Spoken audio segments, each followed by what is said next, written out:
I have never imagined such beauty existed, Goldmoon said softly. The day's march had been difficult, but the reward at the end was beyond their dreams. The companions stood on the high cliff over the fabled city of Quellanost. 4 slender spires rose over the city's corners like glistening spindles, their brilliant white stone marble with shining silver, graceful arches swooping from spire to spire, soaring through the air. Crafted by ancient dwarven metalsmiths, they are strong enough to hold the weight of an army, yet appear so delicate that a bird landing on them might overthrow the balance. These glistening arches were the city's only boundaries. There was no wall around Quellanost. The elven city opened its loving arms to the wilderness. Marjorie Weiss and Tracy Hellman, Dragons of Autumn Twilight.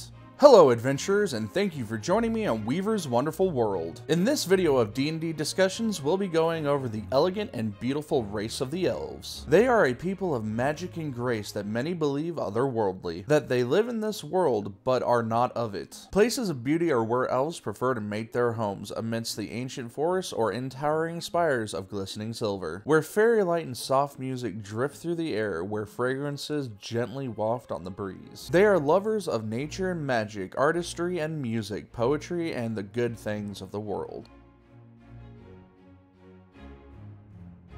Unearthly grace with fine features make elves appear hauntingly beautiful. They range from 5 to 6 feet in height, matching that of their human counterparts, yet are far more slender, weighing between 100 to 145 pounds. Males and females of the race tend to be close to the same height, though males are slightly heavier. Elven colorations are much like their human counterparts, but can also be shades of copper, bronze, and almost bluish white. Their hair can also be shades of greens and blues, and eyes which can be like pools of liquid gold and silver. As well, they have no facial or body hair. Elves favor elegant clothing of bright color with simple yet lovely jewelry.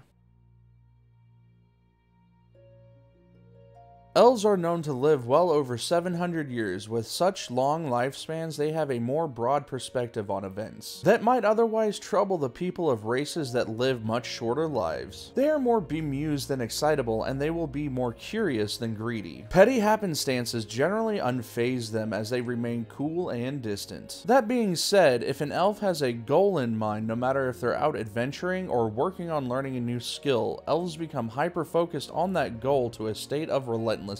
While elves are slow at making friends, or enemies for that matter, they are even slower to forget them. In the same manner, elves look upon petty insults with disdain, but vengeance when someone seriously insults them. Elves are flexible like the branches of young trees in the face of danger, choosing to trust diplomacy and compromise to resolve differences before they decide to resort to violence. It is said they will retreat from intruders who encroach on their lands, preferring to wait out the invaders instead of needlessly fighting.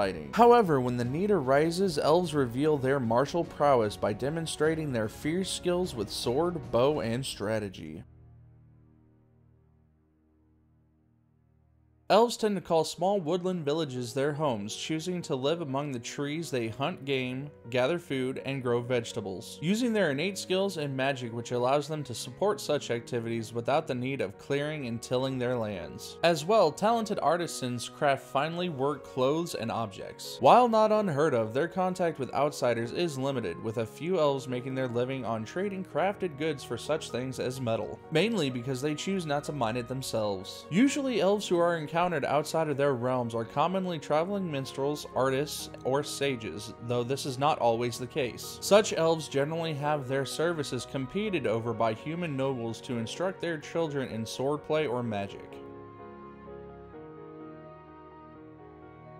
Wanderlust can cause an elf to take up adventuring. Being as long-lived as the elven race, they can usually enjoy centuries of exploration. Human societies, which are regimented from day to day but can change over the decades, are far too somber for elves, so they like to find careers that let them travel the world freely, setting their own pace. They enjoy exercising their martial prowess and strengthening their magical power, and adventuring affords them all of these freedoms. Some could join freedom fighters rebelling against oppressive regimes or become champions of moral causes. Elves have no shortage of what good they can do, as long as it takes them around the world. Elves have two names, their child name and their adult name. An elf is considered a child until they declare themselves an adult. This generally happens around their 100th birthday, but it can be longer or shorter depending on the elf. Until the elf declares they are an adult, they go by their child name. Once the elf declares they are an adult, they choose their new name. Even so, those who knew the elf as a child might still decide to call them by that name. An elf's adult name is a wholly unique creation, though it might reflect someone they greatly respect, whether it be a family member or a hero they admire. Little distinction exists between that of male and female names, as they are reflective of general tendencies. Along with adult names, elves also have their surname to reflect their family. While traveling, some may translate these names into common, while others will give the elven version without a second thought. Child names are generally simple, such as Ara, Enel, Mila, and the like. Athaya, Bethrania, Galindin, Lucian, Keyleth, Tharaval, and Valenth. Family names can be general elven words such as Emakir, which means gemflower in common, Galanodon or moon whisperer, Leodon or silverfrond, Zelosient or gold petal. Elves have been divided into multiple different subraces, the main three being High Elves, Wood Elves, and Drow or Dark Elves. But a multitude of other subraces have been added to D&D 5e. I will cover those subraces in a separate video to keep this one from being too long.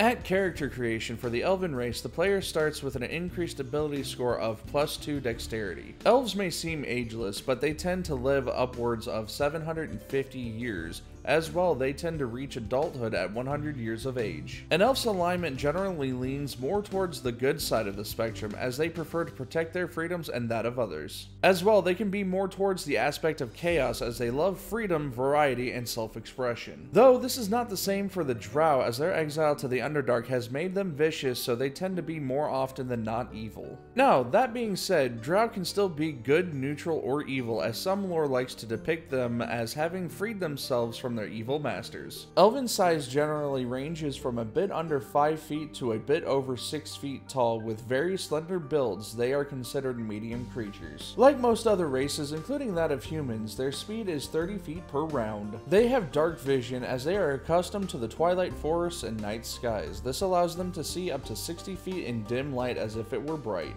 In darkness as if it were dimly lit, but colors cannot be seen, only shades of gray. Elves have a keen sense about them, giving them proficiency in the perception skill. They also have Fey ancestry and thus have advantage on all saving throws against being charmed and cannot be magically put to sleep. Elves don't sleep.